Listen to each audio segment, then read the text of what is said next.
Louvado seja nosso Senhor Jesus Cristo. Nossa Mãe Maria Santíssima.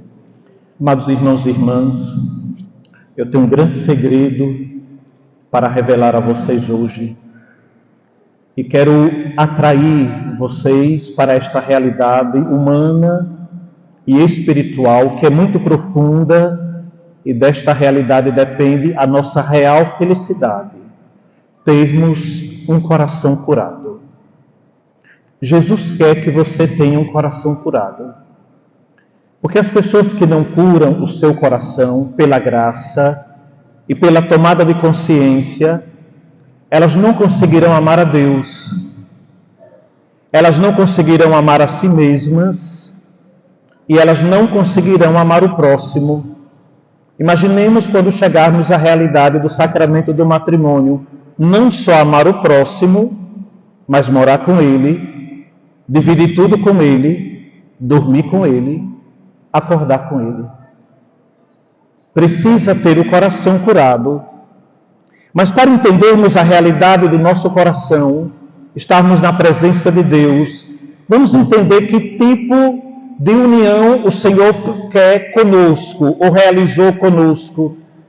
Vocês certamente já ouviram falar da palavra indissolubilidade, quase um palavrão. Vamos tentar dizê-lo, qual é a palavra? Indissolubilidade. Essa palavra quer dizer que a união que o Senhor pretende é indissolúvel. Que união é esta? Que relação é esta? Vamos tomar a primeira leitura, porque quando falamos de indissolubilidade, fecundidade, fidelidade, amor, rapidamente pensamos marido e mulher, casamento, mas não se pode partir do homem e da mulher, nem muito menos da relação afetiva, nem da pessoa humana. Tem que partir daquele que na cruz esposou a sua esposa. Livro do Gênesis, o capítulo 2, quero recordar que o capítulo 2 do livro do Gênesis, a humanidade ainda não caiu nas trevas, os nossos primeiros pais não foram tentados, estavam em perfeita comunhão com Deus e entre eles. Veja o que o Senhor diz no versículo 21. Então o Senhor Deus fez cair um sono profundo sobre Adão quando ele adormeceu, tirou-lhe uma das costelas e fechou o lugar com a carne. Quero que vocês gravem a cena. Adão dormindo, do lado é retirado uma costela e daquela costela vai ser criado a sua esposa. Rapidamente as pessoas, repito, pensam numa relação entre homem e mulher. Não. Temos que gravar a cena na mente para entendermos de maneira espiritual, de maneira bíblica e de maneira profunda. Versículo 22. Depois da costela tirada de Adão, o Senhor Deus formou a mulher e conduziu a Adão. Essa cena vocês já leram muitas vezes. Versículo 23, e Adão exclamou, vamos ler juntos. Desta vez sim, é osso dos meus ossos e carne da minha carne. Ela será chamada mulher, porque foi tirada do homem. Versículo 24, por isso o homem deixará seu pai e sua mãe, e se unirá à sua mulher, e eles serão uma só carne. Atenção, o texto bíblico não está falando sobre casamento. O texto bíblico não está falando, está falando de o Adão que dormindo foi retirado do seu lado, a sua esposa, e ele com ela é uma só carne. Está escrito no versículo 24 que o homem não separe. Não, vamos repetir o versículo 24 do capítulo 2. O homem deixará seu pai e sua mãe, se unirá à sua mulher, e eles serão uma só carne. Hoje Jesus no Evangelho acrescenta ao versículo 24 a frase, e que o homem não separe. Pois bem, Quem é este Adão? Este Adão, ontem nós fizemos esta mesma reflexão e precisarei aprofundar para que você reze com isso e sinta a necessidade de curar o seu coração. Certamente todos vocês daí e em todas as igrejas que nós entramos, nós encontramos fixa na parede a imagem por excelência de devoção e de liturgia, que é do Santíssimo Redentor crucificado. Estão vendo ali na cruz? Na cruz, Jesus é o novo Adão. Na cruz, Jesus, ele está dormindo o sono da morte. Daqui a pouco eu vou pegar a segunda leitura da carta aos Hebreus.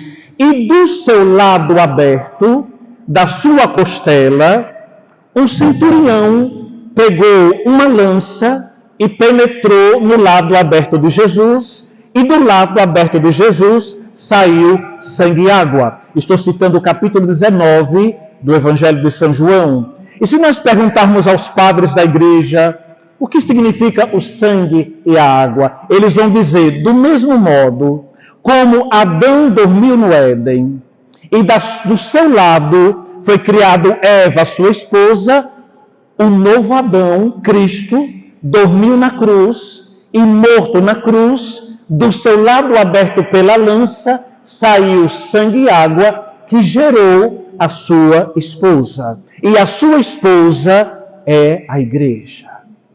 Eu e você. O que vocês compreenderam?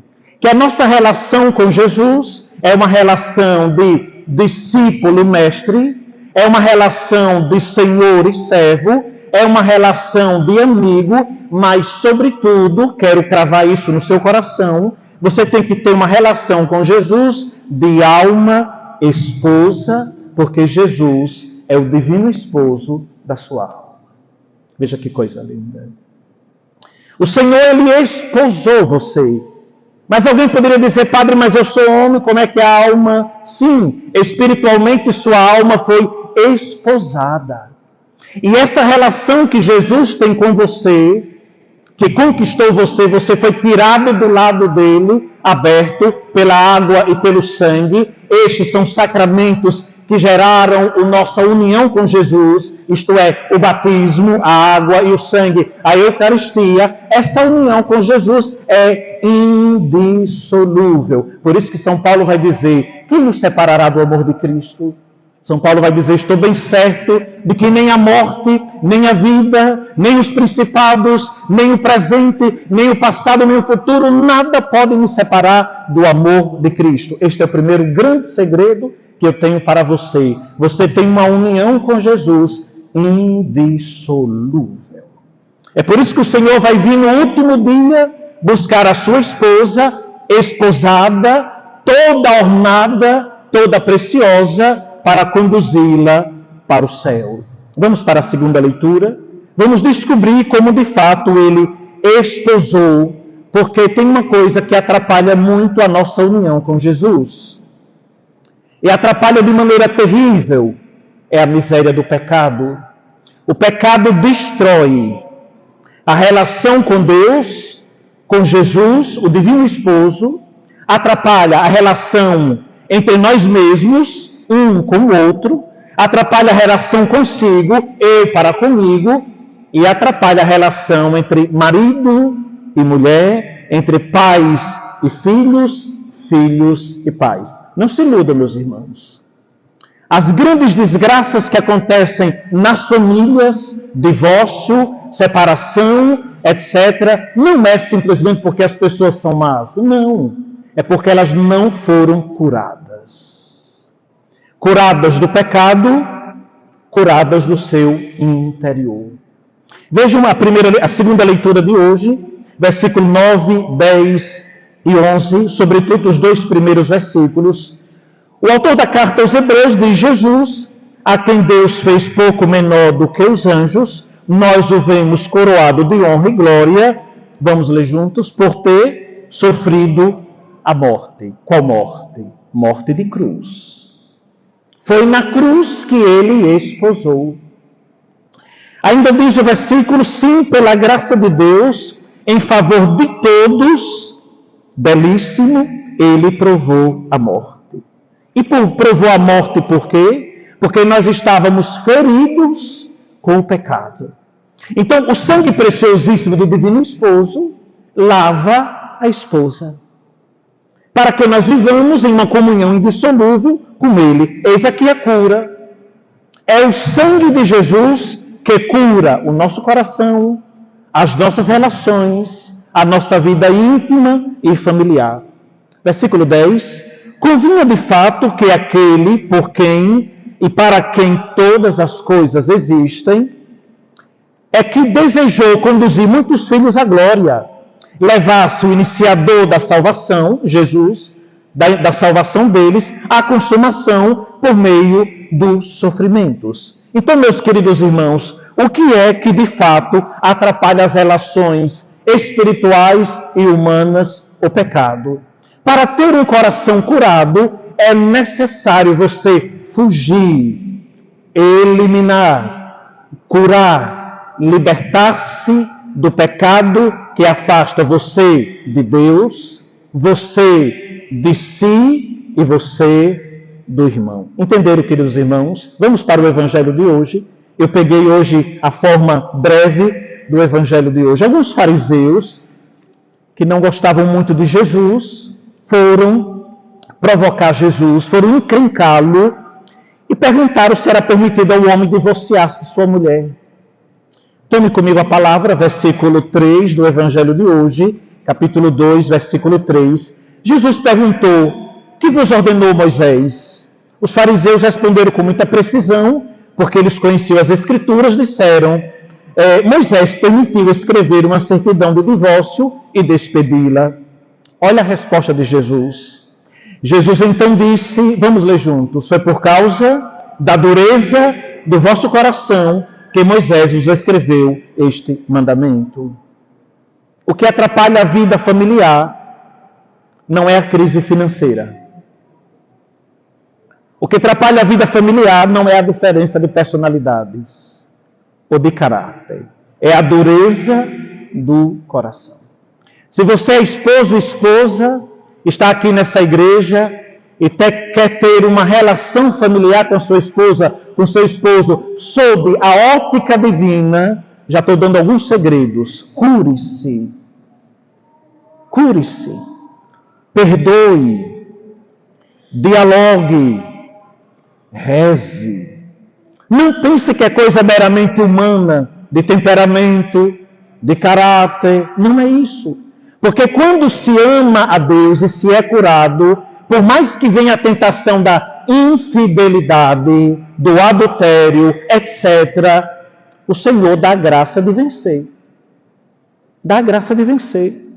Porque tentados, todos nós seremos. Eu, padre, sou tentado. Vocês, irmãos e irmãs, são tentados. Imagine os casais que estão aqui.